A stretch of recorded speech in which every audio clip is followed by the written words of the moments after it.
और इस बुलेटिन में हम देखेंगे बिहार की खबरें। दरअसल मुख्यमंत्री नीतीश कुमार अचानक जेपी गंगापथ पहुंचे और 23 अप्रैल को होने वाले एयर शो की तैयारियों का जायजा लिया। इस दौरान डीएम समेत कई अधिकारी भी उनके साथ मौजूद रहे। गौरतलब है कि पहली बार पटना में भारतीय वायुसेना के जेट विमान करतब दिखाएंगे। इसके लिए जेपी गंगापथ पर बैरिकेडिंग की जा रही है और मिट्टी समतल की जा रही है। आपको बता दें कि शो के दौरान सुरक्षा व्यवस्था के मद्देनजर एक लेन बंद रखा जाएगा।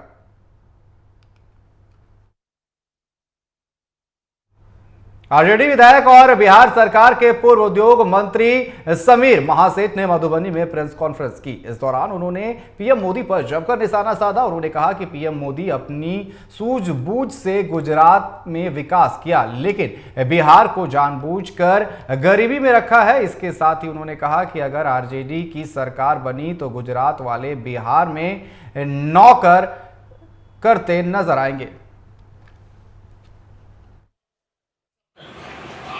जान लीजिए, गुजरात वो जगह था, गुजरात के पास कुछ नहीं था, 0/0 सन्नाटा।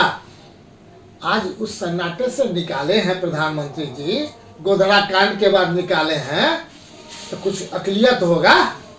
लेकिन वो अकलियत बिहार में भी लगाइए ना। हम लोग को शर्म आता है। हमारे लोग गुजरात जाते हैं, चाहते हैं कि यहाँ के लोग गरीब रहे, गुजरात आके नौकरी करें। लेकिन एक दिन हम बता देते हैं, मेरी भी सरकार बनेगी, तेजस्वी जी की सरकार बनेगी और ठीक उल्टा चलेगा। गुजरात के लोग आएंगे बिहार में नौकरी करने के लिए। वो परिदृश्य और वो स्थापना हम करके दिखाने का दृश्य। केंद्रीय मंत्री जीतन राम मांझी ने तेजस्वी यादव को कोऑर्डिनेशन कमेटी का अध्यक्ष बनाने पर कहा कि अध्यक्ष बनाए गए हैं, सीएम नहीं। वहीं बंगाल में हिंसा को लेकर कहा कि केंद्र सरकार को इस मामले में कार्रवाई करनी चाहिए। नना चुना गया है, गठबंधन की बैठक हुई है ना, और गठबंधन में उनको कोऑर्डिनेटर बनाया गया है। इसके पहले जो एनडीए की बैठक हुई थी पार्लियामेंट चुनाव के पहले, उस समय भी किसी को बनाया गया था कोऑर्डिनेटर, और कोऑर्डिनेशन में उसको प्रधानमंत्री का चेहरा न बनाया गया था। तो वही बात यहाँ पर भी है। वो तो सिर्फ एक लॉलीपॉप दिया गया है एनडीए में। इन लोगों में एकता कहाँ है? सब लोग चाह रहे हैं कि हम चीफ मिनिस्टर का चेहरा होवे, हम प्राइम मिनिस्टर का चेहरा होवे। लड़ाई यहाँ है, वेस्टेड इंटरेस्ट है।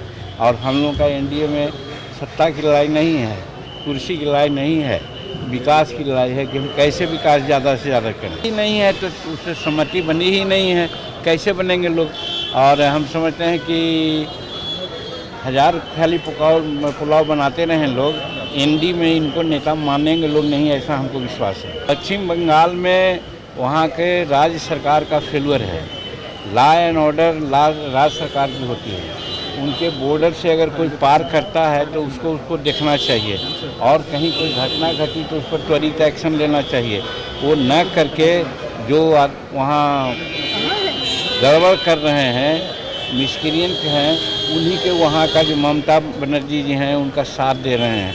तो वैसी परिस्थिति में ये भारतीय संविधान के संघात्मक मूल पर एक तरह से सवाल उठ गया है। और वैसी परिस्थिति में केंद्र सरकार की पैनी नज़र पड़नी चाहिए कि कोई राज्य किसी भी प्रकार से भारत का जो कानून बनता है उसके खिलाफ कैसे जा सकता है। अगर जाएगा तो उस पर कार्रवाई होगी, ऐसा।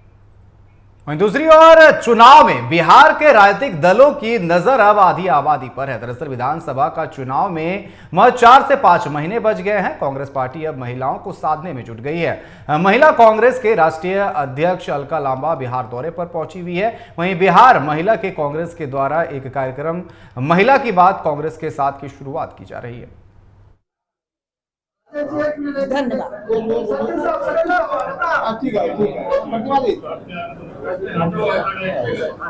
और जल्दी आप देखेंगे पूरी कांग्रेस, श्री राहुल गांधी जी अभी यहाँ पर इस धरती पर थे। पलायन रोको रोजगार दो यात्रा में श्री राहुल गांधी जी शामिल। 20 तारीख को राष्ट्रीय अध्यक्ष आ रहे हैं। दिल्ली में आपने देखा अध्यक्ष जी और पूरे प्रदेश के नेतृत्व के साथ दिल्ली में राष्ट्रीय नेतृत्व मल्लिकार्जुन खड़गे साहब राहुल जी बैठते हैं और तेजस्वी यादव जी भी उसमें शामिल होते हैं। और एक अच्छी सुखद बैठक का नतीजा ये हुआ कि 17 तारीख का यहाँ पर इंडिया अलायंस की भी एक सुखद बैठक हुई। जो फैसले हुए उसे आपके सामने प्रेस वार्ता के माध्यम से कल हमारे प्रभारी कृष्णा जी ने रखा है। तो ओवरऑल ये है कि हम बहुत मजबूती के साथ अपने लक्ष्य की तरफ इस भ्रष्ट सरकार को, जो न कमाई दे पाई, न दवाई दे पाई, न पढ़ाई दे पाई, न महंगाई कम कर पाई, न सुरक्षा दे पाई, इस मुद्दे पर घेरने के लिए महिला कांग्रेस ने पूरी तरह से अपनी कमर कस ली है। हम विश्वास दिलाते हैं, हमारी जो 130 बैठकें हुई उसमें हमारी जब आजीविका दीदियों से बात हुई, हर वर्ग की महिलाओं से बात हुई, तो बहुत सी महिलाओं ने ये भी बताया कि नशेबंदी सिर्फ नाम मात्र की है। जहरीली शराब, अवैध शराब राज्य में प्रवेश कर रही है और ये सरकार और प्रशासन की देख रेख में। ये बहनों ने हमें बताया, एक वीडियो हमने अपनी सोशल मीडिया से देख जो है आपके सामने रखा कि वो कह रही है कि कोई नशे की पाबंदी नहीं है, अवैध शराब, जहरीली शराब आई और लोग मारे भी गए। ये आप भी सच्चाई जानते हैं। महंगाई चरम पर है। विधानसभा का अंतिम सत्र होने वाला है और उस विधानसभा के अंतिम सत्र जब जुलाई में होगा तो हम विधानसभा को एक वाणी का विराम देना चाहता हूँ, क्योंकि बिहार में महिलाओं के सशक्तिकरण के कई सरकारी योजनाएं चल रही हैं, उस पर चर्चा आदरणीय अलका लांबा जी करेंगे। लेकिन बिहार में हम लोग जिस तरह से महिलाओं के आधी आबादी को हम लोग उसको आगे करने का जो बिहार प्रदेश कांग्रेस कमेटी और अखिल भारतीय महिला कांग्रेस के कॉर्डिनेशन से जो कार्यक्रम पढ़ने हैं, हम लोग आज इसका विधिवत लॉन्चिंग किया है और इसका अभी हम लोगों ने जो डिस्प्ले पास ऑन किया वो है चर्चा महिला की बात कांग्रेस के साथ। इस कड़ी में सारी विस्तार से अलका लांबा जी आपसे संवाद करेगी। उनके माइक देने के पहले मैं ये जरूर आपसे कहूँगा कि सरकार सारी योजनाएं बिहार की सरकार महिलाओं के लिए बना रही है, लेकिन आज पूरे बिहार में जिस तरह से भ्रष्टाचार हावी है उसको हम लोग पटाक्षेप में चर्चा महिला की बात कांग्रेस के साथ हम लोग पूरे प्रदेश में जो है हम लोग काम करेंगे और उसकी पूरी रूपरेखा आदरणीय अलका लांबा जी आपके सामने प्रस्तुत करेंगी। बिहार विधानसभा चुनाव 2025 की सरगर्मी के बीच महागठबंधन में मुख्यमंत्री पद के उम्मीदवार को लेकर अनिश्चितता बनी हुई है। तेजस्वी यादव की अगुवाई में गठबंधन के कोऑर्डिनेशन कमेटी बनाई गई। सीट बंटवारे को लेकर के भी आरजेडी और कांग्रेस में मतभेद है। कांग्रेस की रणनीति बिना सीएम चेहरे के चुनाव लड़ने की है, जबकि आरजेडी तेजस्वी यादव को सीएम चेहरा बनाना चाहती है। हालांकि इन सब के बीच विपक्षी दल बस मजे ले रही है। फिलहाल ये रिपोर्ट देखिए और इस पर आगे।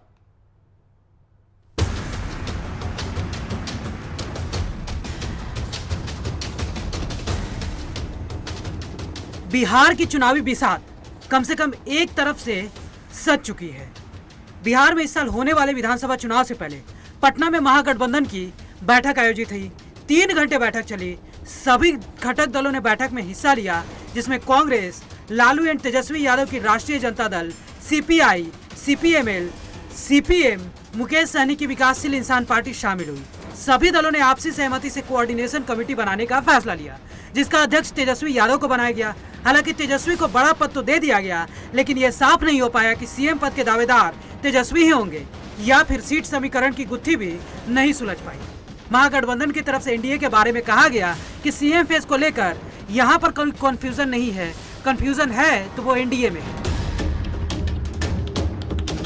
हालांकि एनडीए नेताओं की तरफ से इस बैठक पर हमला बोला गया। केंद्रीय मंत्री जीतन राम मांझी ने कहा कि तेजस्वी यादव को कोऑर्डिनेशन कमेटी का अध्यक्ष बनाया गया है, नेता नहीं बनाया गया है। उन लोगों में कभी सहमति नहीं बनेगी तेजस्वी के नाम को लेकर। नेता न चुना गया है, गठबंधन की बैठक हुई है ना, और गठबंधन में उनको कोऑर्डिनेटर बनाया गया है।